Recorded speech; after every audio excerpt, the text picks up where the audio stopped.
مسجد.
بسم الله الرحمن الرحيم.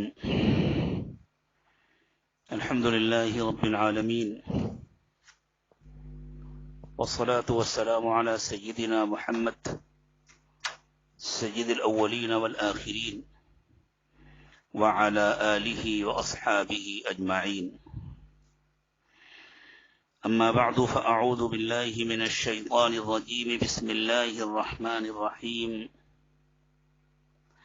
إن تكفروا فإن الله غني عنكم ولا يرضى لعباده الكفر وإن تشكروا يرضه لكم ولا تزر وازرة وزر أخرى ثم إلى ربكم مرجعكم فينبئكم بما كنتم تعملون إنه عليم بذات الصدور. سبحان ربك رب العزة عما يصفون وسلام على المرسلين والحمد لله رب العالمين. اللهم صل على سيدنا محمد وعلى آل سيدنا محمد وبارك وسلم. اللهم صل على سيدنا محمد وعلى آل سيدنا محمد وبارك وسلم. اللهم صل على سيدنا محمد وعلى آل سيدنا محمد وبارك وسلم. آج کی اس مجلس میں قرآن پاک کی روشنی میں ہم انشاءاللہ غور کریں گے کہ کفر کی اور ایمان کی حقیقت کیا ہے. اللہ ہم سب کو حقیقی ایمان نصیب فرمائے اور کفر کے شبہے سے بھی اللہ ہماری حفاظت فرمائے. کفر عربی زبان کا لفظ ہے جس کے مختلف معانی ہیں اور ان سارے معانی کا آپس میں ایک دوسرے سے جوڑ ہے. کفر کے ایک معنی ہے انکار کرنا، کفر کے ایک معنی ہے چھپانا، اور کفر کے ایک معنی ہے ناشکری کرنا. جب کھلم کھلا انسان ان باتوں کا انکار کرتا ہے جن باتوں کو بتلانے اور منوانے کے لیے حضرات انبیاء کرام علیہم الصلاۃ والسلام کی بعثت ہوئی، تو اس کو اصطلاحاً کافر کہا جاتا ہے. لیکن اس کی ابتدا ہوتی ہے ناشکری سے اور چھپانے سے. سچائیوں کو چھپانا اور پھر آہستہ آہستہ اپنے مفادات کے لیے، دنیا کے فائدے حاصل کرنے کے لیے سچائیوں کا انکار کرنا اور غلط باتوں کو بطور سچائی قبول کرنا یا اس کا اظہار کرنا یا اس کے تقاضوں کو پورا کرنا۔ سورہ زمر مکہ مکرمہ میں نازل ہونے والی صورتوں میں سے ایک ہے، اور اس صورت میں اللہ تعالیٰ نے بہت تفصیل کے ساتھ ایمان اور کفر کی حقیقتوں کو بیان کیا ہے۔ اس وقت جو دنیا کے حالات ہیں اور طرح طرح کے نعرے لگ رہے ہیں، طرح طرح کے ڈر اور اندیشے دلوں میں پیدا ہو رہے ہیں، انسان ڈرا ہوا ہے، سہما ہوا ہے، اور دنیا کے مفادات ہیں جو اسے اپنی طرف کھینچ رہے ہیں، اور وہ ان مفادات کو حاصل کرنے کے لیے اپنی آخرت برباد کر رہا ہے۔ ان حالات میں ہم کو مکہ مکرمہ کی میں نازل ہونے والی اس صورت میں غور و فکر کرنے کی ضرورت ہے۔ ابھی سورہ زمر کی جن آیات کریمہ کی تلاوت کی گئی، بلکہ ایک ہی آیت پڑھی گئی، وہ 7 نمبر کی آیت ہے، جس میں اللہ تعالی نے کفر کو شکر کے مقابلے میں پیش کیا ہے، یعنی کفر بمانا ناشکری اور اس کے مقابلے میں شکر، اردو میں شکر گزاری۔ انصاف کی بات یہ ہے کہ ہم دنیا میں خود بخود نہیں پیدا ہوئے، ہمیں اللہ نے پیدا کیا ہے۔ اللہ نہ چاہتے تو ہمیں کچھ بھی نہ بناتے، اور اللہ چاہتے تو ہمیں انسان کے علاوہ کوئی اور مخلوق بنا دیتے، کوئی بے جان مخلوق بنا دیتے، مٹی بنا دیتے، پتھر بنا دیتے، لوہا بنا دیتے، کوئی دھات بنا دیتے، کوئی گیس بنا دیتے، درخت بنا دیتے، درخت کی کوئی پتی بنا دیتے، کوئی شاخ بنا دیتے، تو ہم اس پر اعتراض کرنے کی پوزیشن میں نہیں تھے۔ اللہ چاہتے تو ہمیں کیڑے مکوڑوں کی شکل میں زندگی دے دیتے، تب بھی ہم اللہ سے کچھ نہیں کہہ سکتے تھے۔ اللہ تعالی نے ہمارے کسی استحقاق کے بغیر اور ہماری کسی درخواست کے بغیر، ہماری کسی دعا کے بغیر، ہمارے کسی مطالبے کے بغیر ہم کو انسان بنایا۔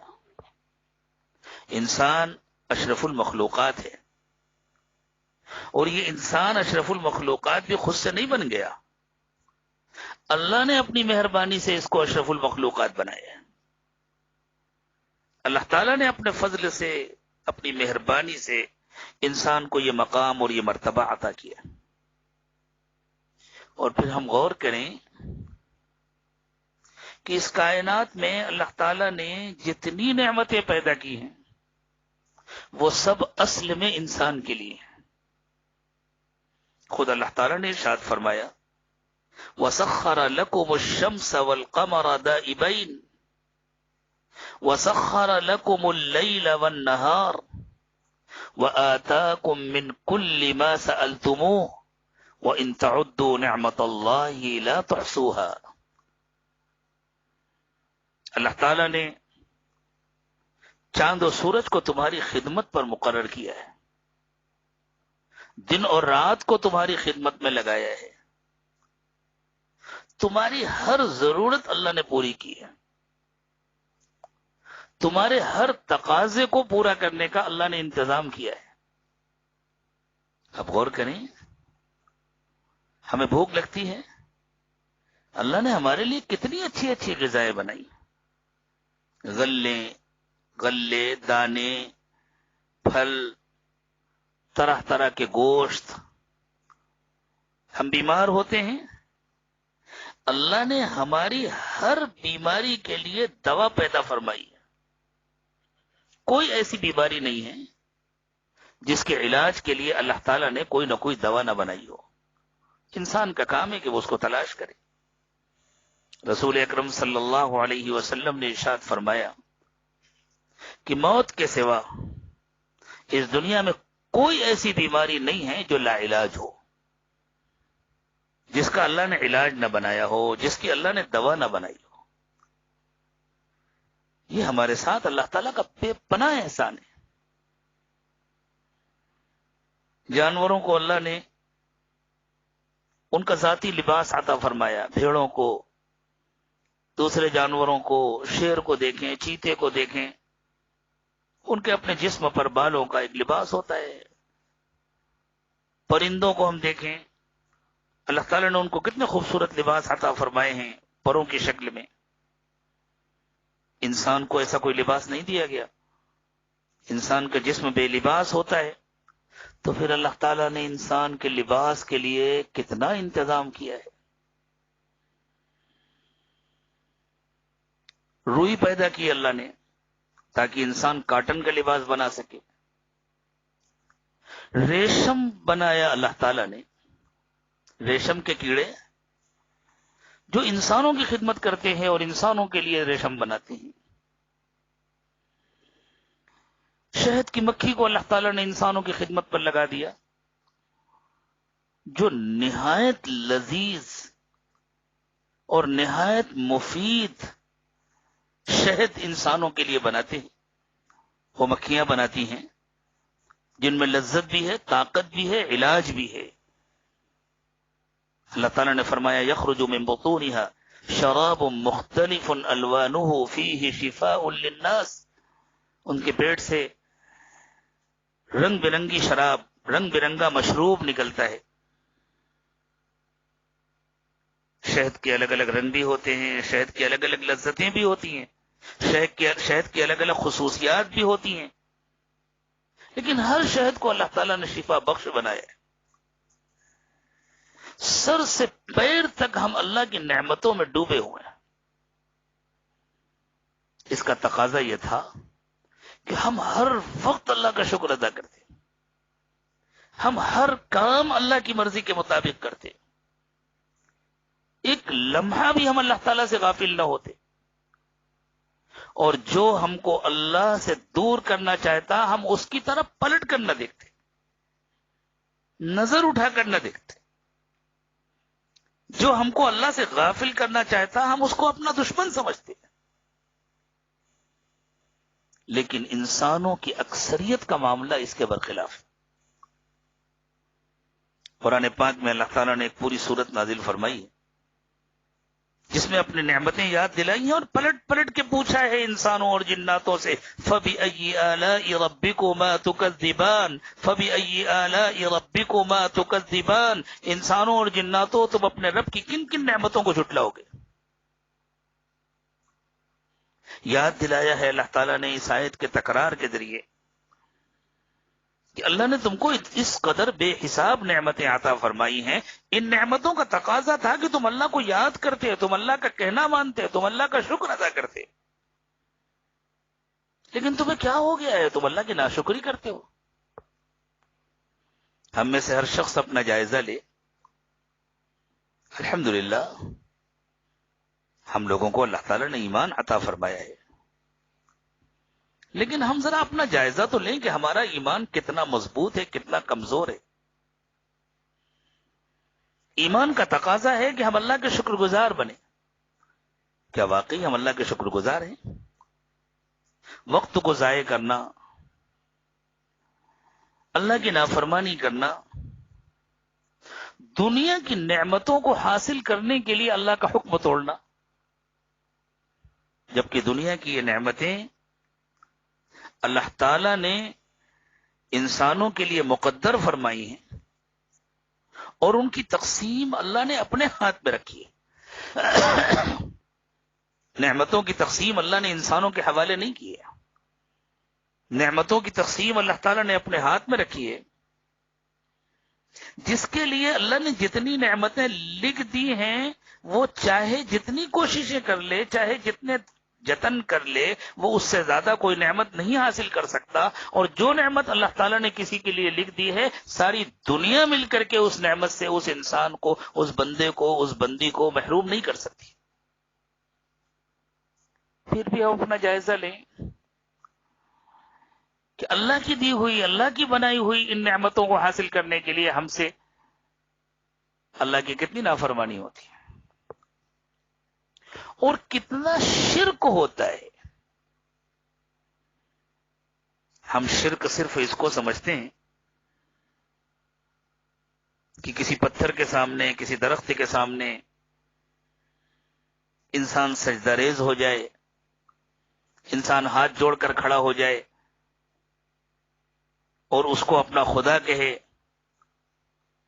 یہ تو شرک کا آخری درجے کا مظہر ہے. یہ تو وہ شرک فی العبادہ ہے جو اگر انسان سے ہوا اور اس نے معافی نہیں مانگی، توبہ نہیں کیا اور اس دنیا سے چلا گیا تو اس کی کبھی مغفرت نہیں ہوگی. لیکن ہم ذرا غور کریں، اس شرک کی ابتدا کہاں سے ہوتی ہے؟ اس شرک کی جڑیں کہاں پیوست ہیں؟ اس شرک کی بنیاد کہاں ہے؟ محنت کرتے ہیں، کوشش کرتے ہیں، رو رو کر اللہ سے مانگتے ہیں، اللہ والوں سے دعائیں کراتے ہیں، دعاؤں کی درخواست کرتے ہیں، راتوں میں اٹھتے ہیں، تہجد پڑھتے ہیں، نوافل پڑھتے ہیں، وظائف پڑھتے ہیں، دعائیں کرتے ہیں،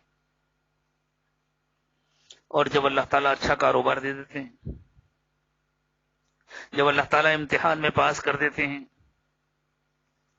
جب اللہ تعالیٰ کوئی اچھی سی ملازمت عطا فرما دیتے ہیں، جب اللہ تعالیٰ اچھا سا گھر بنوا دیتے ہیں، جب اللہ تعالیٰ اپنے فضل سے اچھی سی سواری عطا فرما دیتے ہیں، جب کامیابیاں مل جاتی ہیں، اس وقت ہمارا کیا حال ہوتا ہے؟ اس وقت ہمارا دل اس کا اعتراف کرتا ہے کہ یہ صرف اللہ نے دیا ہے؟ یا ہمارے دل میں یہ باتیں آتی ہیں، میں نے یہ محنت کی تھی، میں نے یہ تدبیر اختیار کی تھی، میں نے فلاں کو فون کیا تھا، میں نے فلاں سے سفارش کرائی تھی، میں نے یہ کیا تھا، میں نے یہ کیا تھا. یہ میں جو آتا ہے یہ شرک کی جڑ ہے. اسی لیے اللہ تعالیٰ نے خود ارشاد فرمایا، وَمَا يُؤْمِنُ أَكْثَرُهُمْ بِاللَّهِ إِلَّا وَهُمْ مُشْرِكُونَ. اکثر اللہ کو ماننے والے مشرک ہوتے ہیں. یعنی یہ چھپا ہوا شرک. یا پھر اللہ کے نبی صلی اللہ علیہ وسلم نے ارشاد فرمایا کہ انسان کو ہر کام صرف اللہ کی رضا کے لیے کرنا چاہیے، ہر نیکی صرف اللہ کو راضی کرنے کے لیے کرنا چاہیے. اگر اس کے دل میں یہ خیال آتا ہے کہ میں یہ نیکی کروں گا تو لوگ میری تعریف کریں گے، لوگ میری عزت کریں گے، لوگ میری خدمت کریں گے، لوگ مجھے بہت اچھا انسان سمجھیں گے، تو رسول اکرم صلی اللہ علیہ وسلم نے ارشاد فرمایا کہ یہ دل کے اندر چھپا ہوا شرک ہے. ریاکاری کو اللہ کے نبی صلی اللہ علیہ وسلم نے شرک خفی فرمایا. حضرات صحابہ کرام اس شرک خفی سے بہت ڈرتے تھے، اور یہ شرک خفی جب دل میں پیدا ہو جاتا ہے تو انسان ایمان کی لذت سے محروم ہو جاتا ہے، ایمان کی حقیقت اس کے دل سے نکل جاتی ہے. وہ بظاہر مسلمان ہوتا ہے، اپنے کو مسلمان کہتا ہے، لیکن وہ منافق ہو جاتا ہے. اللہ تعالیٰ نفاق سے ہم سب کی حفاظت فرمائے. یہی کفر کی بنیاد ہے، یہی کفر کی جڑ ہے. اللہ کا انکار. میرے کاروبار سے یہ ہوا، میری دکان سے یہ ہوا، میری محنت سے یہ ہوا، میرے تعلقات سے یہ ہوا، میرے اس آئیڈیا سے یہ ہوا، وہ فلاں میرا کہنا مان لیتا تو اس کا نقصان نہ ہوتا، اور فلاں کو دیکھو اس نے میرا کہنا مان لیا تو اس کا اتنا نفع ہو گیا، اس نے میرے مشورے پر عمل کیا. یہ جو میں چلتا ہے، یہ اللہ کے ساتھ اپنے آپ کو شریک کرنے کا ایک درجہ ہے. اللہ ہم سب کی حفاظت فرمائے. تربیت اس کا نام ہے، تزکیہ اس کا نام ہے کہ ان ساری بیماریوں کی جڑ کٹ جائے، یہ ساری بیماریاں ہمارے دل کے اندر سے نکل جائیں اور ہمارے دل کی گہرائیوں میں کامل ایمان اتر جائے. یہ یقین اتر جائے کہ صرف اللہ کرتے ہیں. اچھا کریں تو اللہ کرتے ہیں، برا کریں تو اللہ کرتے ہیں. خیر کا فیصلہ ہو تو اللہ کرتے ہیں، شر کا فیصلہ ہو تو اللہ کرتے ہیں. جب تک مجھے کوئی نعمت نہیں ملی مجھے اللہ سے مانگنا ہے، جب بڑی سے بڑی نعمت مل جائے مجھے اللہ کا شکر ادا کرنا ہے۔ مجھے یہ نہیں سمجھنا میری فلاں تدبیر سے، میری فلاں حکمت سے، میری فلاں محنت سے، میرے اس طریقے سے یہ کام ہوا یا فلاں سے ہوا۔ نہیں، اگر ظاہر میں اللہ نے کسی کو سبب بنایا ہے تو ہمیں بظاہر اس کا بھی شکریہ ادا کرنا چاہیے، لیکن یہ سمجھنا چاہیے کہ اس کو بھی اللہ نے سبب بنایا، اس کے دل میں بھی اللہ نے ڈالا۔ مجھے اگر کوئی ترکیب سمجھ میں آ گئی جس سے میرا کام بنا تو وہ ترکیب بھی مجھے اللہ نے سکھائی ہے، اس لیے میں اللہ کا شکر ادا کروں۔ یہ ہر وقت اللہ کی یاد، یہ جو ہر وقت ذکر کا اہتمام سکھایا جاتا ہے، وقوف قلبی کا اہتمام سکھایا جاتا ہے، ہر وقت ذکر کی تاکید کی جاتی ہے، وہ اسی لیے تاکہ دل ہر وقت اللہ کی طرف متوجہ رہے اور ہمارے دل کا یہ یقین رہے سب کچھ اللہ کے کرنے سے ہوتا ہے۔ جو اللہ چاہتے ہیں وہ ہوتا ہے، جو اللہ نہیں چاہتے وہ نہیں ہوتا۔ ما شاء اللہ کان وما لم یشاء لم یکن، جو اللہ چاہتے ہیں وہ ہوتا ہے، جو نہیں چاہتے وہ نہیں ہوتا۔ ولا حول ولا قوت الا باللہ، ہمیں دنیا میں اگر کسی کے پاس کوئی طاقت نظر آتی ہے تو وہ بھی اللہ کی دی ہوئی ہے، کسی کی اپنی طاقت نہیں ہے۔ جو کوئی بھی کچھ کرتا ہے وہ اللہ کی دی ہوئی طاقت سے کرتا ہے۔ تو اللہ تعالیٰ اپنے بندوں سے فرما رہے ہیں ان تکفروا فإن اللہ غنی عنکم، لوگوں اگر تم ناشکری کرو گے تو اللہ کو تمہاری کوئی ضرورت نہیں ہے، اللہ تعالیٰ محتاج نہیں ہے۔ اب دیکھیں، ایک باپ اپنے بیٹے کو پڑھاتا ہے، لکھاتا ہے، اس کی تربیت کرتا ہے، اسے محبت کرتا ہے، اس پر اپنا سب کچھ قربان کرتا ہے، اس پر پیسے خرچ کرتا ہے اور خوش ہو کر کہتا ہے کہ میں نے کس کے لیے کمایا ہے، میں نے کس کے لیے جمع کیا ہے، میں نے تو اپنے بچوں کے لیے کمایا ہے۔ لیکن اسے ایک امید ہوتی ہے جب میں بوڑھا ہو جاؤں گا تو یہ میرے کام کو سنبھالے گا، جب میری کمر جھک جائے گی تو یہ بچہ جوان ہو کر میری لاٹھی بنے گا، میرا سہارا بنے گا۔ تو باپ اپنے بچے کا محتاج ہے، جس طرح بچہ اپنے باپ کا محتاج ہے، باپ بھی تو اپنے بچے کا محتاج ہے نا، کہ یہ میرا کام سنبھالے گا، یہ میری مدد کرے گا۔ اللہ تو کسی کے محتاج نہیں ہے، اللہ کبھی بوڑھے ہونے والے نہیں ہیں، اللہ کبھی بیمار ہونے والے نہیں ہیں، اللہ کو اس کی کوئی ضرورت نہیں ہے کہ میں اپنے بندوں کو کھلا پلا رہا ہوں تاکہ جب میں بوڑھا ہو جاؤں گا تو یہ بندے مجھے کما کر کھلائیں گے۔ میں اپنے بندوں کا اس لیے انتظام کر رہا ہوں کہ جب کبھی میں بیمار ہو جاؤں گا تو میرے یہ بندے میری خدمت کریں گے، میرا علاج کرائیں گے، مجھے کسی اچھے سے اسپتال میں داخل کریں گے۔ ایسا تو کچھ نہیں ہے۔ اور اللہ تعالیٰ کا یہ مسئلہ بھی نہیں ہے کہ اگر سب مل کر کے اللہ کا انکار کر دیں گے تو پھر اللہ کی عبادت کون کرے گا، سب باغی ہو جائیں گے تو اللہ حکومت کس پر کریں گے۔ اللہ کہتے ہیں یشاء یذہبکم ویأتی بخلق جدید وما ذلک علی اللہ بعزیز، انسانوں تم اپنے کو سمجھتے کیا ہو؟ اللہ چاہے تو ایک پل میں تم سب کو ختم کر دیں اور تمہاری جگہ پر نئی مخلوق پیدا کر دیں۔ فرمایا یا ایھا الناس انتم الفقراء الی اللہ، لوگو اللہ تمہارے محتاج نہیں ہے، تم اللہ کے محتاج ہو۔ واللہ هو الغنی الحمید، اللہ بہت بے نیاز ہیں، بہت قابل تعریف ہیں۔ ان یشاء یذہبکم، اگر چاہیں اللہ تو تم سب کو ختم کر دیں، ویأتی بخلق جدید، اور تمہاری جگہ نئی مخلوق پیدا کر دیں۔ وما ذلک علی اللہ بعزیز، اور یہ کام اللہ کے لیے کوئی مشکل نہیں ہے۔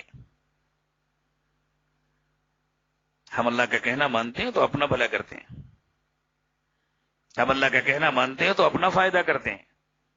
اللہ ہمارے محتاج نہیں ہے، ہم اللہ کے محتاج ہیں۔ ان تکفروا فإن اللہ غنی عنکم، لوگوں اگر تم ناشکرے بن جاؤ تو اللہ کو تمہاری کوئی ضرورت نہیں ہے۔ ولا يرضى لعباده الكفر، لیکن اللہ اپنے بندوں کے لیے ناشکری کو پسند نہیں کرتے۔ اللہ کو یہ پسند نہیں ہے کہ بندے ناشکری کریں، باقی نقصان اللہ کا نہیں ہوتا، نقصان بندوں کا خود ہوتا ہے۔ دنیا میں جو ناشکری کرتا ہے اس کی روزی کی برکت ختم ہو جاتی ہے۔ ناشکری کے مختلف مظاہر ہوتے ہیں، کبھی زبان سے ناشکری ہوتی ہے، کبھی عمل سے ناشکری ہوتی ہے، بڑائی آ گئی، عجب آ گیا، کبر آ گیا، فضول خرچی کی عادت پڑ گئی، یہ سمجھ کر میرا پیسہ ہے میں جو چاہوں کروں، جہاں چاہوں خرچ کروں، یہ سب ناشکری میں شامل ہے۔ تو دنیا میں جب کوئی ناشکری کرتا ہے تو وہ اپنا نقصان کرتا ہے، اس کی روزی کی برکت ختم ہو جاتی ہے۔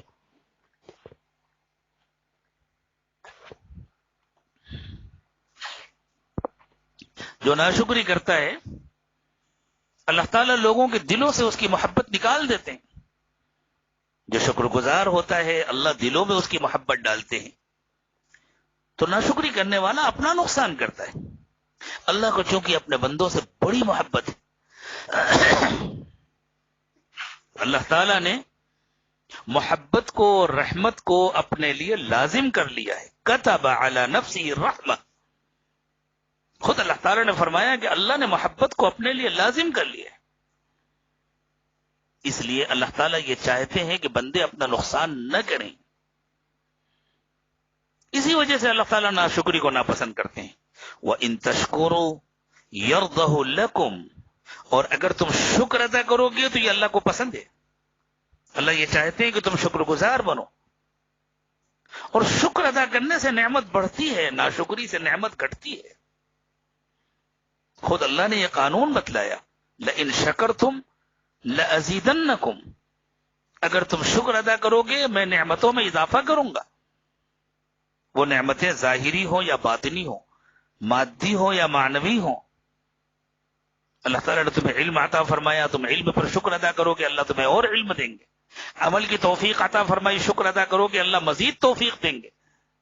دولت دی، اگر تم نے شکر ادا کیا، اس کو اللہ کے ضرورت مند بندوں پر خرچ کیا، اس کے ذریعے سے اللہ کی نافرمانی نہیں کی، اللہ کا کہنا مانا، اللہ تمہاری دولت میں اضافہ کریں گے۔ لَإِن شَكَرْتُمْ لَأَزِيدَنَّكُمْ، تم جتنا شکر ادا کرو گے میں اتنا اور بڑھا کر دوں گا۔ وَلَئِن كَفَرْتُمْ إِنَّ عَذَابِي لَشَدِيدٌ، اور اگر تم ناشکری کرو گے تو پھر میری پکڑ، میرا عذاب بہت سخت ہے۔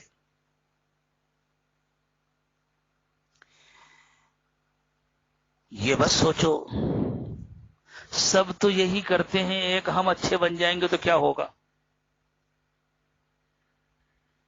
اگر سب جہنم میں جا رہے ہیں تو تم کیوں جہنم میں جاؤ؟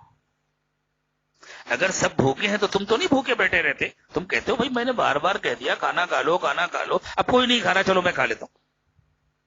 اگر گھر میں آپ کو بھوک لگی ہے اور آپ بلا رہے ہیں اپنے بیٹوں کو، اپنے بچوں کو، اپنے بھائیوں کو، آ جاؤ بھائی کھانا کھا لو، آ جاؤ بھائی کھانا کھا لو، اور کسی نے کہا نہیں مجھے ابھی کام ہے، نہیں میں ابھی نہیں کھاؤں گا، نہیں مجھے ابھی ضرورت ہے، نہیں مجھ کو نہیں کھانا ہے، تو آدمی آخر میں کہتا بھائی کوئی نہیں کھا رہا، چلو لاؤ مجھے دے دو، میں تو کھا لیتا ہوں، مجھے تو بھوک لگی۔ تو اللہ فرماتے ہیں اپنے دنیا کے کاموں میں تم بڑے چالاک رہتے ہو۔ تم کہتے ہو کوئی سب لوگ اگر وقت پر دکان نہیں کھولتے تو تم کہتے ہو ہم تو وقت پہ دکان کھولیں گے، بھائی گاہک آئے گا تو سب سے زیادہ ہمارے پاس آئے گا، سب سے پہلے ہمارے پاس آئے گا، جو وقت پہ نہیں کھولے گا وہ اپنا نقصان کرے گا۔ سب لوگ بیمار ہونا ہے، کوئی دوا نہیں لے رہا، تو سمجھدار آدمی کہتا ہے بھائی سب دوا نہیں لے رہا تو میں کیا کروں، میں تو دوا لوں گا۔ تو اللہ فرماتے ہیں تم اس کی فکر نہ کرو کہ سب لوگ مان رہے ہیں یا نہیں مان رہے، تم تو مانو، اگر تم مان لو گے تو بروں کے درمیان ایک انسان اچھا ہو جائے گا نا، ایک اور مان لے گا تو دو انسان اچھے ہو جائیں گے، اور اس کا فائدہ دیکھ کر کے تیسرا مان لے گا تو تین انسان اچھے ہو جائیں گے۔ اس کی امید ہے کہ دھیرے دھیرے کر کے بروں کی تعداد گھٹتی جائے اور اچھوں کی تعداد بڑھتی جائے۔ لیکن اگر انتظار میں بیٹھے رہو گے جب سب مانیں گے تب میں مانوں گا، ہر ایک اسی انتظار میں بیٹھا رہے گا، کوئی بھی نہیں مانے گا۔ اللہ نے فرمایا یاد رکھو آخرت میں کوئی کسی اور کا بوجھ نہیں اٹھائے گا، سب کو اپنا اپنا بوجھ اٹھانا ہے، کوئی تمہارا بوجھ نہیں اٹھائے گا اور تمہیں بھی دوسرے کا بوجھ نہیں اٹھانا۔ اس لیے اگر لوگ ناشکری کرتے ہیں تم ناشکری مت کرو، اگر نافرمانی کرتے ہیں تم نافرمانی مت کرو۔ وَلَا تَزِرُ وَازِرَةٌ وِزْرَ أُخْرَىٰ، وہاں کوئی کسی کا بوجھ نہیں اٹھائے گا۔ ثُمَّ إِلَىٰ رَبِّكُمْ مَرْجِعُكُمْ فَيُنَبِّئُكُمْ بِمَا كُنتُمْ تَعْمَلُونَ، پھر تم کو اپنے رب کے پاس واپس جانا ہے، وہ تمہیں بتلائے گا کہ تم دنیا میں کیا کرتے تھے۔ پوری زندگی اللہ تعالیٰ دکھائیں گے، اپنی زندگی کو خود دیکھو، اپنے نامہ اعمال کو خود دیکھو، تمہیں خود نظر آ جائے گا کہ تم دنیا میں کیا کیا کرتے تھے۔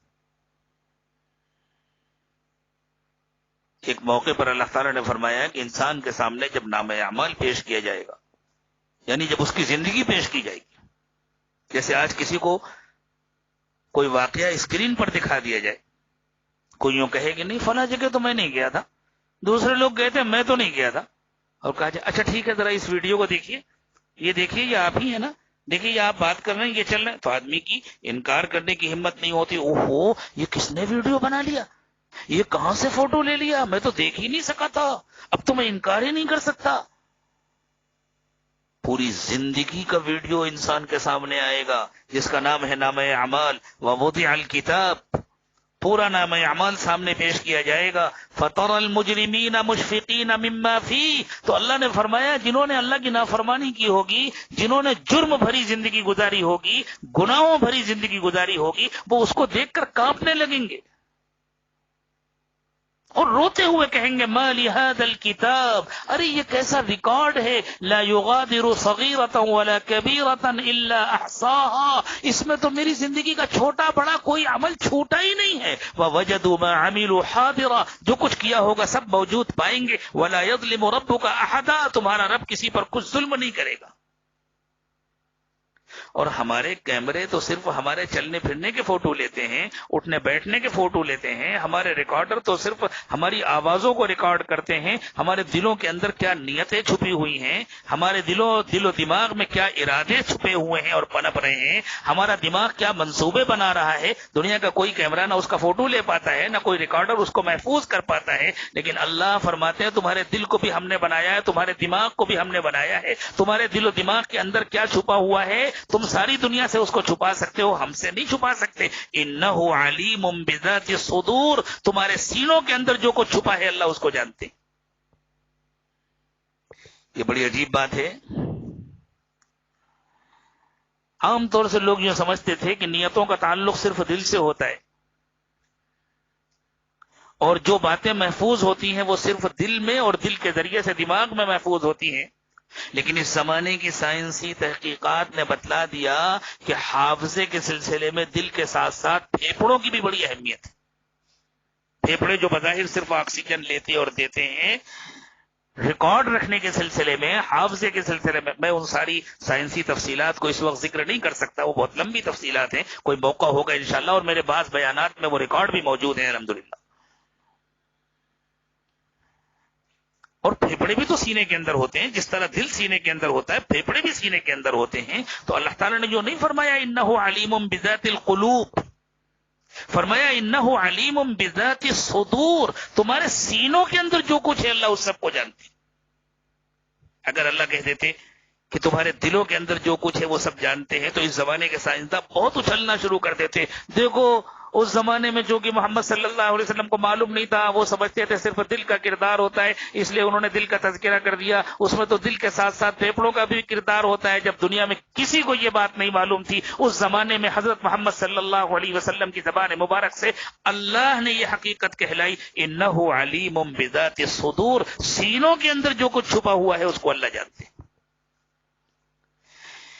پھر اللہ تعالیٰ نے انسانوں کا مزاج بتلایا، کیسا ناشکری کا مزاج ہے، کتنی جلدی انسان کفر کے راستے پر چل پڑتا ہے.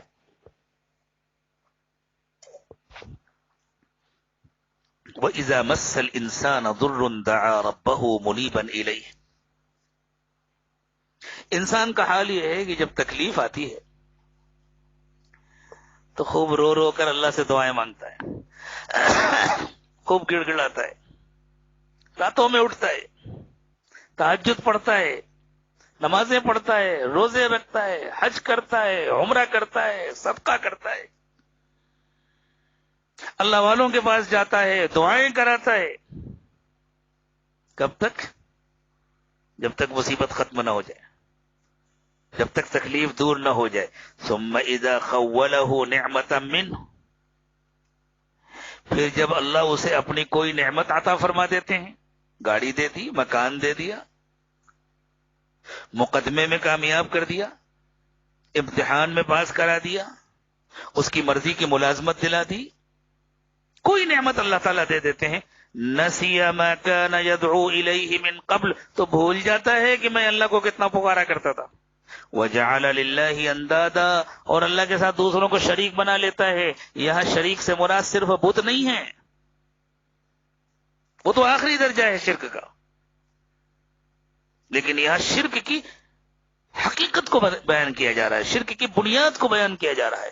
پھر کہتا ہے وہ اصل میں میں نے فلاں کالج میں داخلہ لے لیا تھا نا، اس لیے میرے اتنے اچھے نمبر ہیں، میں فلاں کلاس میں ٹیوشن پڑھنے چلا گیا تھا اس لیے میرے اتنے اچھے نمبر ہیں، اور وہ مقدمے میں تو میں تو ہار ہی جاتا، لیکن فلاں وکیل میں نے کر لیا تھا نا، وہ اتنا اچھا وکیل ہے، اس نے اپنی اچھی بحث کی، میں نے یہ کیا، میں نے یہ کیا، اپنے آپ کو شریک کرتا ہے اللہ کے ساتھ۔ میں نے فلاں سودا کر لیا، میں نے یہ کام کر لیا، یا فلاں نے میرا کام کر لیا۔ یہاں سے ابتدا ہوتی ہے۔ اور اگر خدا نخواستہ کوئی غیر اللہ کی طرف منسوب کر دیتا ہے، اس کو خدا بنا لیتا ہے، تب تو پھر جنت میں جانے کا کوئی سوال ہی نہیں ہے۔ لیکن ہمارے لیے سبق یہ ہے کہ ہم سے کس طرح شرک کی ابتدا ہوتی ہے اور ہم سے کیسی مشرکانہ باتیں ہماری زبان سے نکل جاتی ہیں۔ اللہ ہم سب کی حفاظت فرمائے۔ وَجَعَلَ لِلَّهِ أَندَادًا لِيُضِلَّ عَن سَبِيلِهِ، تو پھر اللہ کے ساتھ دوسروں کو شریک کر لیتا ہے تاکہ وہ دوسروں کو بھی اللہ کے راستے سے گمراہ کرے، دوسروں کو بھی بھٹکا دیتا ہے۔ قُلْ تَمَتَّعْ بِكُفْرِكَ قَلِيلًا إِنَّكَ مِنْ أَصْحَابِ النَّارِ، ایسے شرک کرنے والے سے آپ کہہ دیجئے کہ ٹھیک ہے، کچھ دن ناشکری کر لو اور دنیا میں مزے کر لو، انجام تمہارا اچھا نہیں ہے، تمہیں جہنم میں جانا ہے۔ اللہ ہم سب کی حفاظت فرمائے۔ اللہ جہنم کے دھوئیں سے بھی ہماری حفاظت فرمائے، جہنم کی گرمی سے بھی ہماری حفاظت فرمائے۔ پھر اللہ تعالیٰ نے فرمایا دیکھو دنیا میں دو قسم کے لوگ ہیں، ایک اللہ کے فرما بردار، ایک نافرمان، ایک شکر گزار اور ایک ناشکرے، ایک اللہ کی مرضی کی زندگی گزارنے والے، ایک اپنی مرضی کی زندگی گزارنے والے۔ دونوں برابر تو نہیں ہو سکتے۔ امن هو قانت آناء اللیل ساجدا وقائما، ارے وہ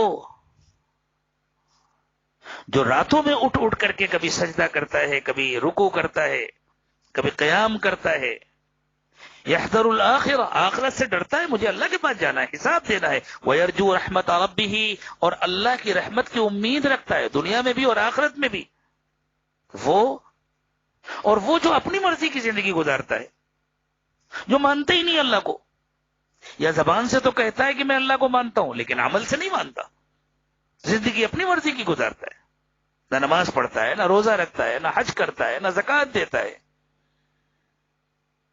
نہ جھوٹ سے بچتا ہے، نہ دھوکے بازی سے بچتا ہے، نہ خیانت سے بچتا ہے، دھوکہ دیتا ہے، اور اگر دھوکہ نہیں بھی دیا کسی کو تو مال کو اپنی مرضی سے خرچ کرتا ہے۔ دونوں برابر تو نہیں ہو سکتے۔ قل هل يستوي الذين يعلمون والذين لا يعلمون، آپ کہہ دیجئے کیا جاننے والے اور نہ جاننے والے دونوں برابر ہیں؟ اللہ اکبر۔ اللہ تعالیٰ نے جاننے والا اس کو کہا ہے جو اللہ کا کہنا مانتا ہے، جو اللہ کی عبادت کرتا ہے، جو آخرت سے ڈرتا ہے اور اللہ سے امید رکھتا ہے۔ یعنی اگر کسی شخص کے پاس ظاہری علم بھی ہے، حافظ ہے، عالم ہے، قاری ہے، لیکن اللہ سے نہیں ڈرتا تو وہ جاننے والوں میں شامل نہیں ہے، نہ جاننے والوں میں شامل ہے، وہ علماء میں شامل نہیں ہے، وہ جاہلوں میں شامل ہے۔ اسی لیے بنی اسرائیل کے علماء کے بارے میں اللہ تعالی نے فرمایا مثل الذین حملوا التوراة ثم لم يحملوها كمثل الحمار يحمل اسفارا، وہ لوگ جن کو تورات کا علم دیا گیا لیکن انہوں نے اس علم کے تقاضوں کو پورا نہیں کیا، انہوں نے اس علم پر عمل نہیں کیا، تو ان کی مثال تو ایسے گدھوں کی ہے جن پر لائبریری لدی ہوئی ہے۔ کسی گدھے کے اوپر اگر اینٹوں کے بجائے، پتھروں کے بجائے، لکڑی کے بجائے اگر گدھے کی پیٹھ پر کتابیں لاد دی جائیں تو اس کے نتیجے میں وہ گدھا عالم و فاضل تو نہیں ہو جاتا۔ اسی طرح اللہ تعالیٰ فرما رہے ہیں اگر ہم کسی کے پاس علم ہے، کسی نے پوری لائبریریاں گویا گھول کر پی لیا ہے، قرآن کا حافظ ہو گیا ہے، عالم ہو گیا ہے، بڑا علم حاصل کر لیا، لیکن اس کی زندگی میں تقویٰ نہیں ہے، اس کی زندگی میں اللہ کا ڈر نہیں ہے، اس کی زندگی میں شکر نہیں ہے، اس کی زندگی میں اللہ کی رحمت کی امید نہیں ہے، وہ اپنی مرضی کی زندگی گزارتا ہے، تو وہ تو اس گدھے کی طرح ہے جس کی پیٹھ کے اوپر کتابیں لگی ہوئی ہیں، وہ عالم نہیں ہے۔ قل هل يستوي الذين يعلمون والذين لا يعلمون، آپ کہہ دیجئے کہ کیا علم والے اور جو علم سے محروم ہیں دونوں برابر ہیں؟ انما يتذكر اولو الالباب، یہ نصیحت کی باتیں انہی کے سمجھ میں آتی ہیں جن کو اللہ نے عقل دیا ہے۔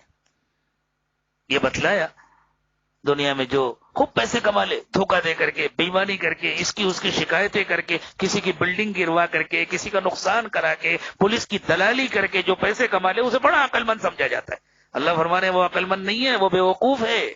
عقل مند وہ ہے جو اپنی آخرت بنا لے، عقل مند وہ ہے جو اللہ کو راضی کر لے، عقل مند وہ ہے جو اپنے کو جہنم سے بچا لے۔ جس نے اپنے لیے جہنم تیار کر لی وہ عقل مند نہیں ہے، وہ بیوقوف ہے۔ قل یا عبادی الذین آمنوا اتقوا ربکم، اب ایمان کی حقیقت بتلائی جا رہی ہے۔ یہ کفر کی حقیقت تفصیل کے ساتھ بتلائی گئی، اب ایمان کی حقیقت بتلائی جا رہی ہے۔ ایمان صرف زبان کے بول کا نام نہیں ہے، ایمان صرف زبان سے اقرار اور اعتراف کر لینے کا نام نہیں ہے، ایمان صرف کسی خاندان میں پیدا ہو جانے کا نام نہیں ہے، ایمان صرف اپنے آپ کو مسلمان کہنے کا نام نہیں ہے۔ اگر ایمان ہوگا تو دل میں اللہ کا ڈر ہوگا، اگر ایمان ہوگا تو تقوی ہوگا، اس لیے ایمان کی حقیقت تقوی ہے۔ اللہ تعالیٰ فرما رہے ہیں جس کے اندر تقوی نہیں ہے وہ اگرچہ اپنے آپ کو زبان سے مومن کہہ رہا ہے لیکن اس کے اندر کفر ہے، کفر کی جڑیں اس کے دل کے اندر پیوست ہے۔ قل یا عبادی الذین آمنوا اتقوا ربکم، آپ کہہ دیجئے اے میرے ایمان والے بندو اپنے رب سے ڈرو، یعنی اے میرے وہ بندو جو اپنے کو مومن کہتے ہو، اپنے کو مومن سمجھتے ہو، جو یہ کہتے ہو کہ ہمارے دل میں ایمان ہے، تو اگر واقعی تمہارے دل میں ایمان ہے تو پھر تمہاری زندگی میں تقوی ہونا چاہیے، تمہاری تنہائیاں گناہوں سے محفوظ ہونی چاہیے۔ ہم اپنا جائزہ لیں، ہماری تنہائیاں کتنی محفوظ ہیں، ہماری زبانیں کتنی محفوظ ہیں غیبت سے، ہمارے دل و دماغ کتنے محفوظ ہیں بدگمانیوں سے، کسی کو نقصان پہنچانے کے منصوبوں سے، ہمارے معاملات کتنے محفوظ ہیں خیانت سے، ہمارے اندر امانت کتنی ہے، دیانت کتنی ہے۔ یہی تقوی ہے۔ تو اللہ فرماتے ہیں اے نبی صلی اللہ علیہ وسلم آپ فرما دیجئے اے میرے ایمان والے بندو اتقوا ربکم، اگر واقعی تم ایمان والے ہو تو اپنے رب سے ڈرو۔ للذین احسنوا فی ہذہ الدنیا حسنہ، دو باتیں، ایمان کے ذریعے دو حقیقتیں پیدا ہوتی ہیں، ایک باہر ایک اندر۔ باہر نظر آنے والی چیز ہے تقوی، پھر اس کی زندگی میں احتیاط ہر ایک کو نظر آتی ہے، وہ پھونک پھونک کے قدم رکھتا ہے، وہ کسی کی غیبت نہیں کرتا، وہ جھوٹ نہیں بولتا، وہ چغلی نہیں کرتا، وہ بےایمانی نہیں کرتا، وہ خیانت نہیں کرتا، وہ حرام نہیں کماتا، وہ حرام نہیں کھاتا، یہ چیزیں نظر آنے والی۔ اور ایک اس کے دل کی کیفیت ہوتی ہے، اس کے دل کا حال یہ ہوتا ہے کہ گویا وہ اللہ کو اپنی نگاہوں سے دیکھ رہا ہے۔ رسول اکرم صلی اللہ علیہ وسلم نے ایک مرتبہ احسان کا تذکرہ فرمایا، حضور سے سوال کیا گیا، مختلف سوالات کیے گئے، ایک سوال تھا مل احسان ہو یا رسول اللہ، اے اللہ کے نبی صلی اللہ علیہ وسلم احسان کیا ہے؟ آپ نے فرمایا الاحسان ان تعبد ربک کأنک تراہ فإن لم تکن تراہ فإنہ یراک، احسان یہ ہے کہ تم اپنے رب کی عبادت اس طرح کرو گویا کہ تم اسے دیکھ رہے ہو، اس لیے کہ تم اگرچہ اسے نہیں دیکھ رہے لیکن وہ تو تمہیں دیکھ رہا ہے۔ اللہ اکبر، اللہ مجھے دیکھ رہے ہیں، اس کا اتنا یقین ہو جائے کہ گویا میں اللہ کو دیکھ رہا ہوں۔ ایک بزرگ کے پاس ان کے کچھ مریدین تھے، بعض پرانے تھے، کافی دنوں سے رہ رہے تھے ان کی خانقاہ میں۔ ایک مرید نئے آئے تھے، کچھ ہی دن پہلے آئے تھے، ان بزرگوں نے ان کو اجازت دے دی، خلافت عطا فرما دی۔ تو جو پرانے تھے ان لوگوں کو یہ خیال ہوا کہ بھئی یہ تو نئی عمر کا لڑکا ہے، ابھی جلدی آیا ہے، اور اتنی جلدی اس کو اجازت و خلافت دے دی، اور ہم لوگ اتنے اتنے دنوں سے پڑے ہوئے ہیں اور ہماری طرف تو کوئی توجہ ہی نہیں ہے۔ بہت جلدی انسان بدگمان ہو جاتا ہے۔ اور یہ بڑی عجیب بات ہے کہ لوگ اپنے بڑوں کو اپنا تابع بنانا چاہتے ہیں، بڑے وہ کریں جو ہم چاہتے ہیں، ہماری مرضی سے چلیں، ہماری مرضی کا فیصلہ کریں، نہیں تو ہم ناراض ہو جائیں گے۔ ان بزرگوں کو اندازہ ہو گیا، انہوں نے چاہا کہ ان لوگوں کی بھی عاقبت خراب نہ ہو، ان کو بھی بدگمانی نہ ہو، حقیقت کیا ہے میں ان پر ظاہر کر دوں۔ تو بڑی حکمت عملی کے ساتھ انہوں نے حقیقت ظاہر فرمائی۔ ایک دن خانقاہ میں کچھ مہمان آنے والے تھے، مرغیاں پلی ہوئی تھیں۔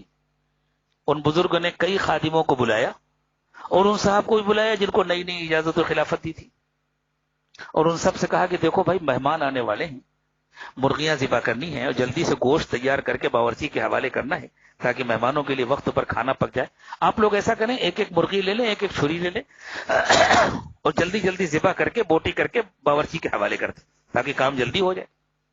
سب نے دوڑ کر کے ایک ایک مرغی پکڑی اور ایک ایک چھری لی تو فرمایا ٹھہرو، ایسی جگہ ذبح کرنا جہاں کوئی دیکھ نہ رہا ہو۔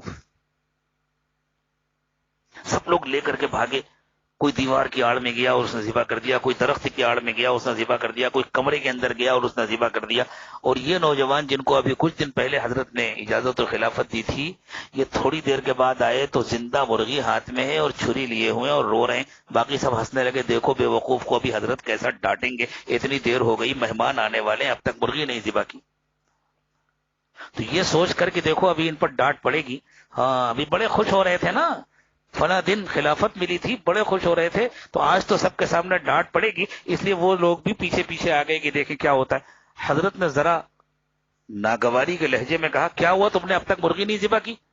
کہنے لگے، حضرت آپ نے فرمایا تھا ایسی جگہ ذبح کرنا جہاں کوئی دیکھ نہ رہا ہو، میں اتنی دیر سے ڈھونڈتا پھر رہا ہوں، مجھے اب تک ایسی کوئی جگہ نہیں ملی جہاں کوئی دیکھ نہ رہا۔ دوسروں سے پوچھا، بھائی تم لوگوں نے کیا کیا؟ حضرت ہم نے دیوار کی آڑ میں ذبح کر دیا، کوئی نہیں دیکھ رہا تھا۔ حضرت ہم نے درخت کی آڑ میں ذبح کر دیا، کبھی تم کو کوئی ایسی جگہ نہیں ملی جہاں کوئی نہ دیکھ رہا ہو؟ انہوں نے کہا، حضرت مجھے کوئی ایسی جگہ نہیں ملی، جہاں بھی میں گیا میں نے دیکھا اللہ تو دیکھ رہے ہیں۔ تو پھر حضرت نے فرمایا، دیکھ لیا فرق، یہ ابھی جلدی آئے ہیں لیکن ان کی یہ تربیت ہو چکی ہے کہ ان کا یہ یقین بن گیا ہے کہ اللہ دیکھ رہے ہیں۔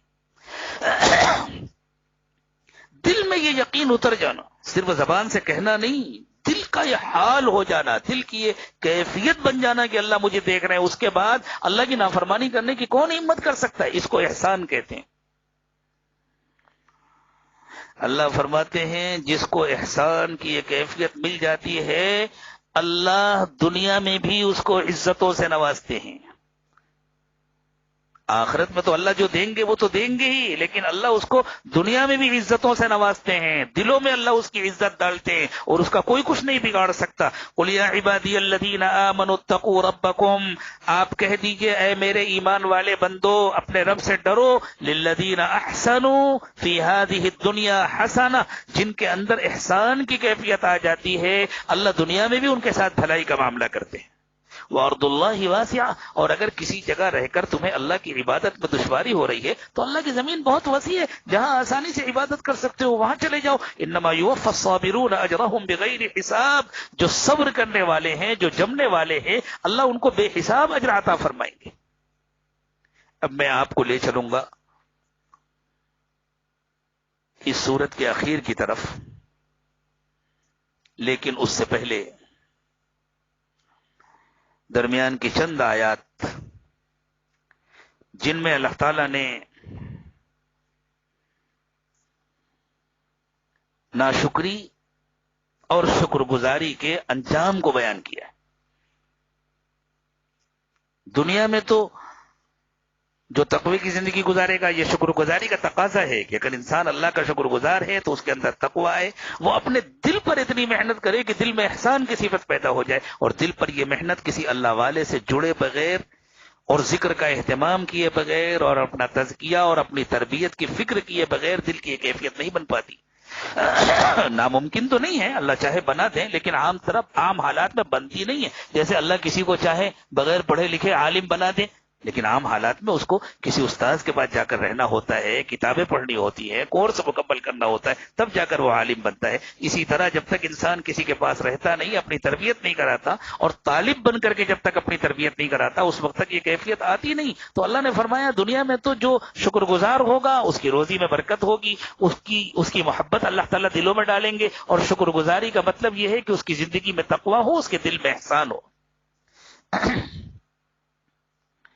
ناشکروں کا اللہ تعالی نے تذکرہ کیا اور ارشاد فرمایا دیکھو تم اللہ کا کچھ نہیں بگاڑ سکتے، ناشکری کرو گے تو اپنا بگاڑو گے، اپنے گھر والوں کا بگاڑو گے۔ یہاں تمہیں دنیا میں نہیں نظر آتا کہ تم اپنا کتنا نقصان کر رہے ہو، لیکن یہ نقصان تمہیں کھلے آنکھوں آخرت میں نظر آئے گا۔ جیسے ایک طالب علم ہے، نہیں پڑھتا، کس کا نقصان کرتا ہے؟ اپنا نقصان کرتا ہے، لیکن بظاہر تو لگتا ہے سب بے وقوف ہیں، گرمی میں پڑھ رہے ہیں، سردی میں پڑھ رہے ہیں، بھوکے ہیں اور پڑھ رہے ہیں، بھاگے چلے جا رہے ہیں، ابھی کلاس روم سے نکلے، ابھی ٹیوشن کے لیے چلے جا رہے ہیں، ابھی بیٹھ کے مطالعہ کر رہے ہیں، ابھی اسٹڈی کر رہے ہیں، ابھی سب کے ساتھ مل کے پڑھ رہے ہیں۔ دیکھو وہ کتنا سب عقل مند ہے، کتنا مزے میں آرام سے کھا پی کر کے سو رہا ہے، لیکن وہ اپنا نقصان کر رہا ہے۔ کب پتہ چلے گا؟ جب امتحان کا نتیجہ آئے گا، جب رزلٹ آئے گا، اس وقت پتہ چلے گا کہ کس نے اپنا فائدہ کیا، کس نے اپنا نقصان کیا۔ تو ہماری زندگیوں کا رزلٹ آخرت میں آنے والا ہے۔ تو اللہ نے فرمایا قل ان الخاسرین الذین خسروا انفسهم واهلیہم یوم القیامہ الا ذلک هو الخسران المبین۔ آپ کہہ دیجئے اس کا کوئی نقصان نہیں ہوا جس کو لوگوں نے گالی دے دی، جس کو لوگوں نے گھر سے نکال دیا، جس نے طے کر لیا کہ میں حلال کماؤں گا، حرام نہیں کماؤں گا، اس کی وجہ سے اس کو کچھ کم پر گزر کرنا پڑا، اس کو کچھ کم پیسے لینے پڑے اور زیادہ چھوڑنا پڑا، اس کا کوئی نقصان نہیں ہوا۔ نقصان اس کا ہوا جس نے اپنی آخرت برباد کر لی۔ آپ کہہ دیجئے کہ اصل نقصان میں وہ لوگ ہیں جنہوں نے اپنا اور اپنے گھر والوں کا نقصان کر لیا قیامت کے دن۔ الا ذلک هو الخسران المبین، یہی تو سب سے بڑا نقصان ہے۔ لهم من فوقهم ظلل من النار ومن تحتهم ظلل، قیامت کے دن ان کا کیا انجام ہوگا؟ آگ کے بادل ہوں گے، ان کے اوپر بھی ان کے نیچے بھی۔ اللہ اکبر، آگ کے بادل ہوں گے، اوپر بھی ہوں گے اور نیچے بھی ہوں گے۔ ذالک یخوف اللہ بہ عبادہ، اللہ اپنے بندوں کو اس انجام سے ڈرا رہے ہیں۔ یا عبادی فاتقون، بندوں مجھ سے ڈرو۔ اور آگے اللہ تعالیٰ نے فرمایا لیکن جو اللہ سے ڈرنے والے ہیں، اللہ اکبر، لیکن الذین اتقوا ربہم، چند آیات کے بعد، لیکن جو اپنے رب سے ڈرنے والے ہیں، لہم غرف من فوقها غرف مبنیہ، ان کے لیے تو کئی منزلہ شاندار بنی ہوئی جنتیں ہوں گی، تجری من تحتها الانہار، جن کے نیچے سے نہریں بہتی ہوں گی۔ وعد اللہ لا یخلف اللہ المیعاد، یہ اللہ کا وعدہ ہے اور اللہ کبھی وعدہ خلافی نہیں کرتے۔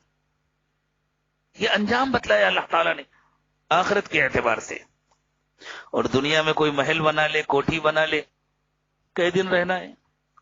عام طور سے جو لوگ بہت شاندار مکانات بناتے ہیں، اگر حساب لگایا جائے تو بنانے میں جو وقت لگتا ہے وہ زیادہ ہوتا ہے، رہنے کے لیے جو وقت ملتا ہے وہ کم ہوتا ہے۔ ایک آدمی نے جوان ہونے کے بعد کاروبار کرنا شروع کیا، ادھیڑ عمر ہوتے ہوتے اس نے زمین خریدی، پھر اس نے مکان بنایا، بناتے بناتے شاندار مکان تیار ہوا تو اس کی عمر ہو گئی 55 سال 60 سال۔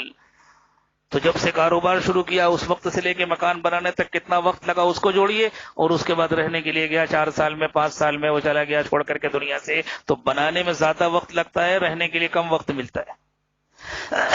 اور اگر زیادہ بھی وقت مل جائے، کسی کو 100-200 سال بھی رہنے کے لیے مل جائے، پھر بھی اسے جانا ہی تو ہے نا۔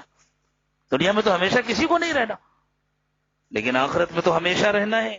وہاں کبھی موت نہیں آنے والی، وہاں کی مصیبت ہمیشہ کی مصیبت ہے، وہاں کی راحت ہمیشہ کی راحت ہے، وہاں کی تکلیف ہمیشہ کی تکلیف ہے، وہاں کا آرام ہمیشہ کا آرام ہے۔ اللہ وہاں کی تکلیف سے سب کی حفاظت فرمائے، وہاں کا آرام عطا فرمائے۔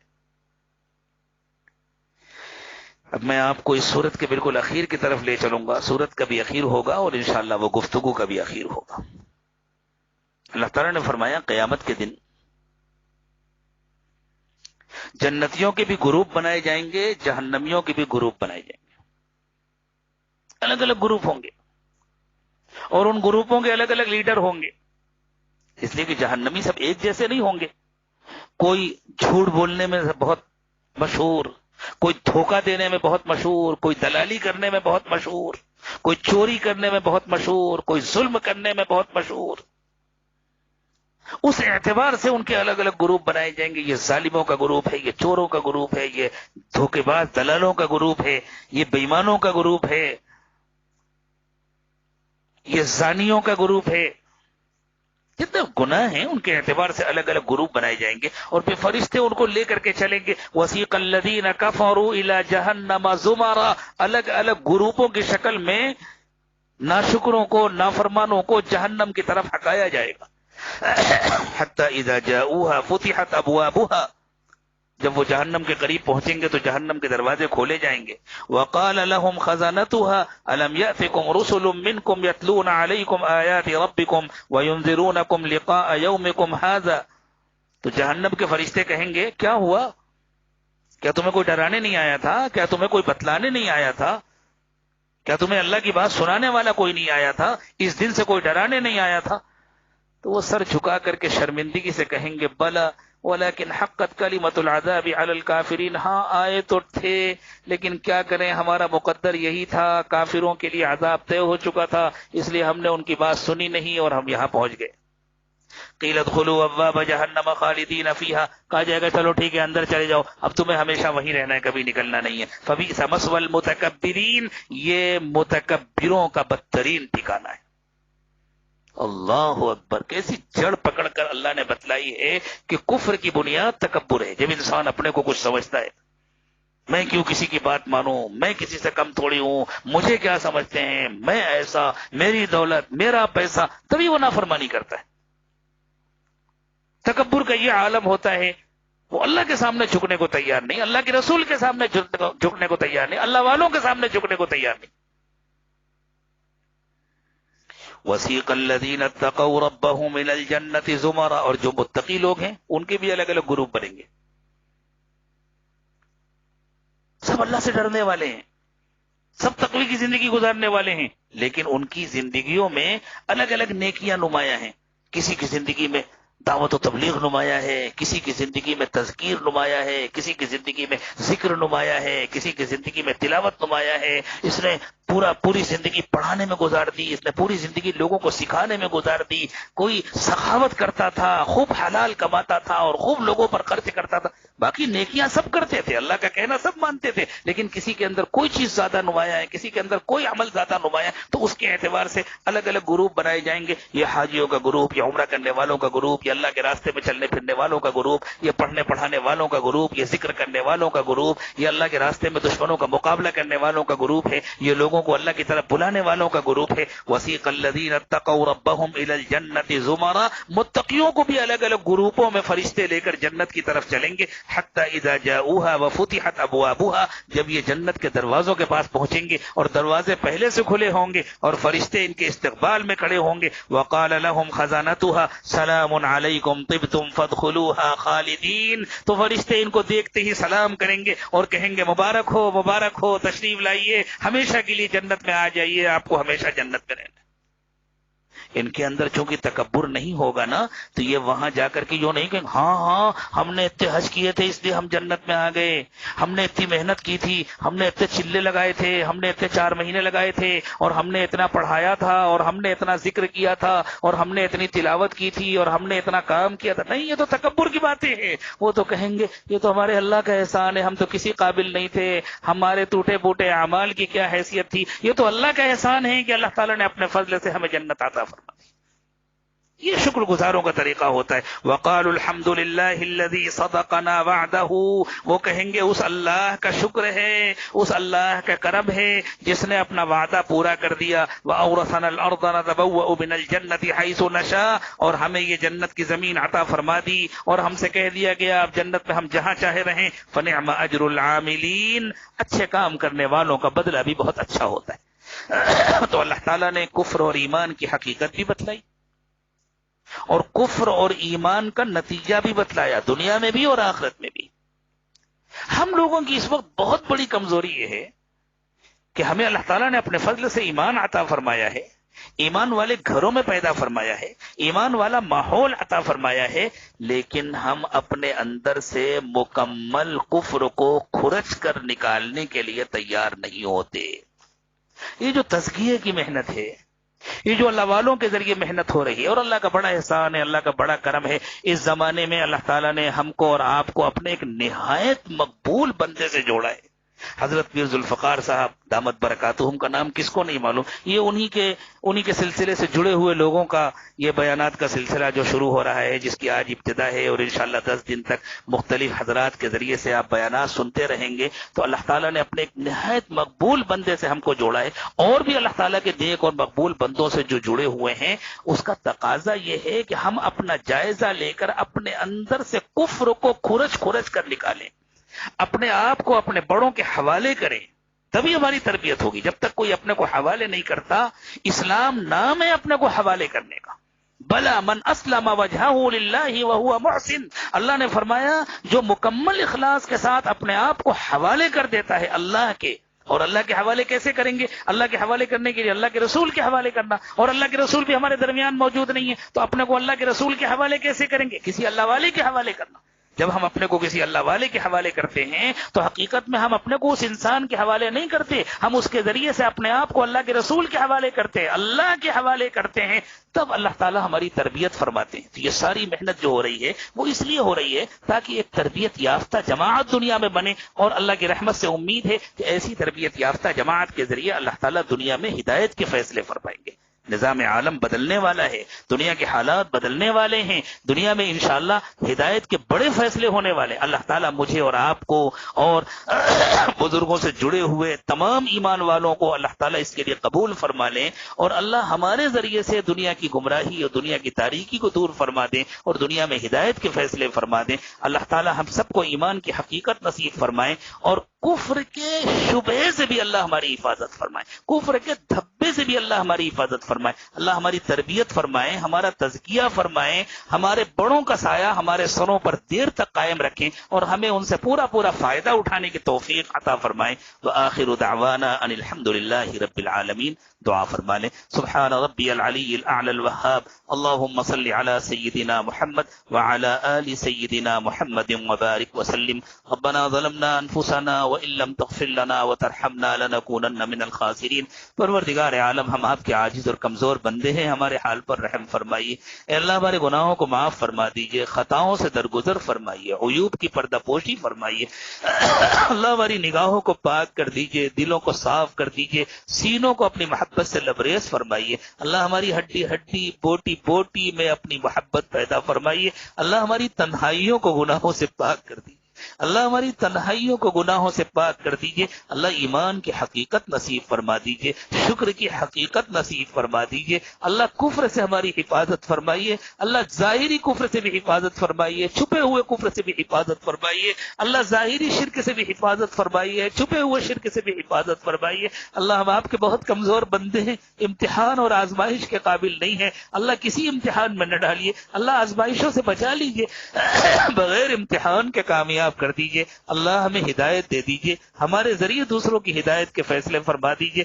اللہ اس وقت انسانوں کی، ہم سب کی بدعمالیوں کے نتیجے میں جو وبا مسلط ہے، جو بیماری مسلط ہے، اللہ پوری انسانیت کی اس سے حفاظت فرمائیے، اللہ پوری دنیا کی اس سے حفاظت فرمائیے۔ اللہ ہر قسم کے امتحانات سے حفاظت فرمائیے، ہر قسم کے عذاب سے اور ہر قسم کی آزمائشوں سے حفاظت فرمائیے۔ اے اللہ تمام بیماروں کو شفا عطا فرمائیے، تمام پریشان حالوں کی پریشانیاں دور فرما دیجئے۔ اللہ جو مقروض ہیں ان کا قرض ادا کرا دیجئے، جو بے روزگار ہیں ان کو حلال و پاکیزہ روزگار عطا فرمائیے، جو بے اولاد ہیں ان کو نیک و صالح اولاد عطا فرمائیے، جو اولاد والے ہیں ان کی اولادوں کو نیکوکار بنائیے، اطاعت گزار و فرما بردار بنائیے۔ اللہ بچوں اور بچیوں کی اچھی تعلیم و تربیت کا انتظام فرمائیے، مناسب وقت پر ان کے لیے اچھے رشتوں کا انتظام فرمائیے۔ اللہ گھروں میں محبتیں پیدا فرمائیے، آپس کی لڑائیوں سے جھگڑوں سے حفاظت فرمائیے، آپس کے اختلافات سے حفاظت فرمائیے۔ اللہ جو آپ کو پیارے ہو گئے ان سب کی مغفرت فرما دیجیے۔ اللہ ہمارے رشتہ دار، ہمارے اعزاء اقارب جلدی یا پہلے جو آپ کو پیارے ہو چکے، اللہ ان سب کی مغفرت فرما دیجیے۔ اللہ وہ جن کو چھوڑ کر کے گئے ہیں ان کی حفاظت فرمائیے، ان سب کی کفالت فرمائیے، اللہ ان کی تربیت اور تعلیم کا انتظام فرمائیے۔ اللہ دور قریب جن لوگوں نے بھی دعاؤں کے لیے کہا یا ان کو ہم سے اچھی توقعات ہیں، محض اپنے فضل و کرم سے اللہ سب کی جائز تمنائیں اور مرادیں پوری فرمائیے۔ اللہ ہمارے بڑوں کی، ہمارے اکابر کی حفاظت فرمائیے، ہمارے تمام مشائخ کی حفاظت فرمائیے۔